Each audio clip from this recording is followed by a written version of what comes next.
प्रिय छात्रों, एक बार मैं फिर से लेकर प्रस्तुत हूँ कक्षा 12वीं के हिंदी के पद्य खंड में संकलित श्रद्धामन नामक शीर्षक के कुछ पद्यांशों को, जिसके रचयिता जयशंकर प्रसाद जी हैं और यह जयशंकर प्रसाद की कामायनी महाकाव्य जो रचना है उससे लिया गया है। तो प्रलय के बाद एक स्थान पर मनु बैठे हुए थे और श्रद्धा वहाँ पहुँचती है। तो मनु से प्रश्न करती है, कहती है कि कौन तुम संसित जलनिध तीर, तरंगों से फेंकी मणि एक, कर रहे निर्जन का चुपचाप प्रभा की धारा से अभिषेक।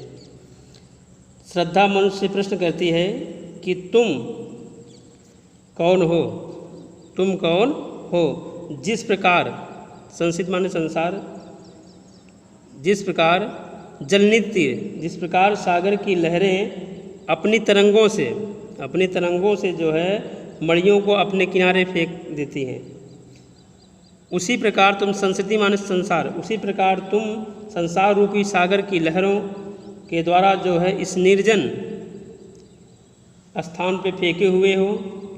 तुम कौन हो, कर रहे निर्जन का चुपचाप प्रभा की धारा से अभिषेक। तुम कौन हो, तुम चुपचाप बैठकर इस निर्जन स्थान को अपनी आभा से सुशोभित कर रहे हो। मधुर विश्रांत और एकांत जगत का सुलझा हुआ रहस्य, एक करुणा में सुंदर मौन और चंचल मन का आलस्य। आगे कहती हैं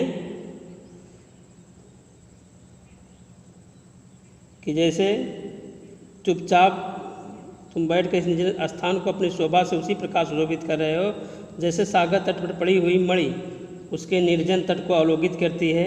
इसके बाद श्रद्धा जो है कहती है, हे अपरिचित, तुम मुझे मधुरता नीरवता से परिपूर्ण इस संसार में सुलझे हुए रहस्य की भांति जो है प्रतीत होते हो। अपरिचित होने के कारण तुम रहस्य हो, अपरिचित होने के कारण तुम क्या हो, जगत का सुलझा हुआ रहस्य। अपरिचित होने के कारण तुम एक रहस्य हो, रहस्यमय हो।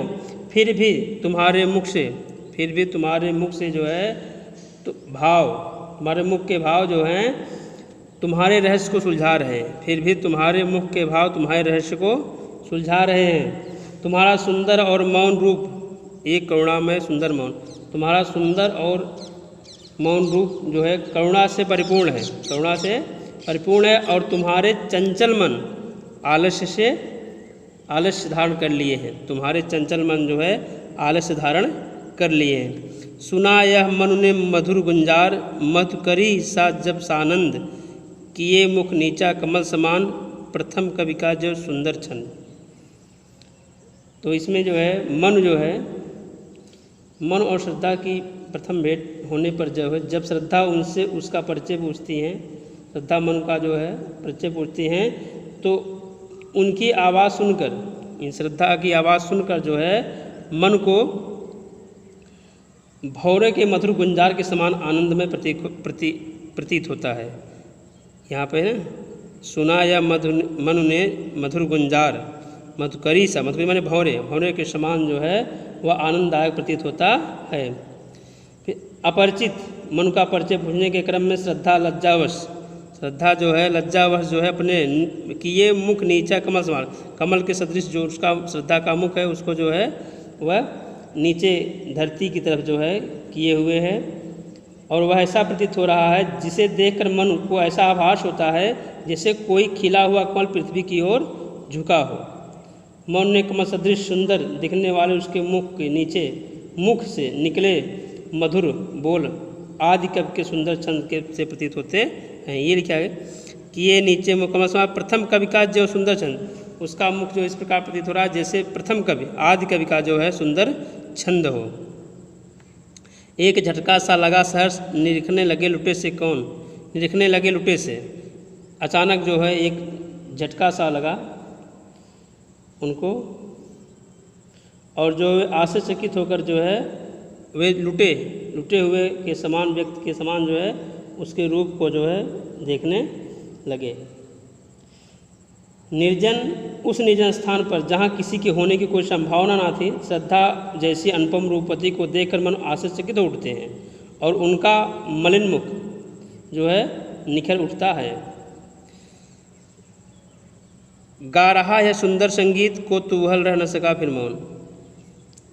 श्रद्धा के कंठ से निकले हुए गीत सदृश बोल का उन पर ऐसा प्रभाव पड़ता है कि वह उससे बोले बिना नहीं रह पाते हैं और उसके विषय में सब कुछ जानना चाहते हैं। कुतूहल में जिज्ञासा, एक जिज्ञासा हो जाती है कि यह कौन है, उसके विषय में जो है मन जो है जानना चाहते हैं। तो आज की वीडियो में बस इतना ही। अगली वीडियो में लेकर प्रस्तुत होंगे अगले कुछ पद्यांशों को।